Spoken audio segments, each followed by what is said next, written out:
विधानसभा निवडणुकीच्या उद्या होणाऱ्या मतदानासाठी या ठिकाणी प्रशासकीय यंत्रणा सज्ज झालेली पाहायला मिळते आहे। रत्नागिरी जिल्ह्यात 5 विधानसभा मतदारसंघात 1747 मतदान केंद्रावरती हे मतदान उद्या होणार आहे। रत्नागिरी जिल्ह्यात 5 विधानसभा मतदारसंघात 13,39,697 मतदार असणार आहेत।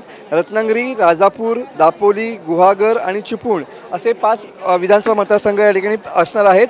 उद्याच्या मतदानासाठी प्रशासकीय यंत्रणा सज्ज झालेली पाहायला मिळते आहे। प्रत्येक विधानसभा मतदारसंघ निहाय ईव्हीएम मशीनचं वाटप या ठिकाणी करण्यात आलेलं आहे।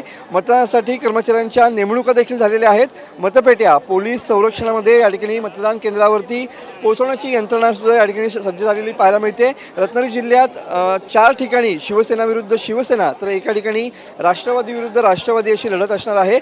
मतदानासाठी साहित्य वाटपाची जी तयारी आहे ती या ठिकाणी पूर्ण झालेली पाहायला मिळते आहे। उद्या जे मतदान होते ते मतदान शांततेत आणि सुरळीत पार पडावं यासाठी प्रशासकीय यंत्रणा सज्ज झालेली आहे। लोकांनी बाहेर पडावं आणि मतदानाचा आपला हक्क बजावा असंच आवाहन जिल्हा प्रशासनाच्या माध्यमातून या ठिकाणी केलेलं पाहायला मिळतं आहे। कॅमेरामन समीत गजनेसह मी मनोज लेले, TV9 मराठी, रत्नागिरी।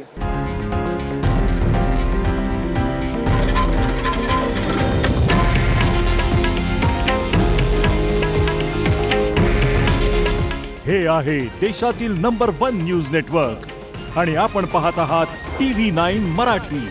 काळजी तुमची, हित महाराष्ट्राचं।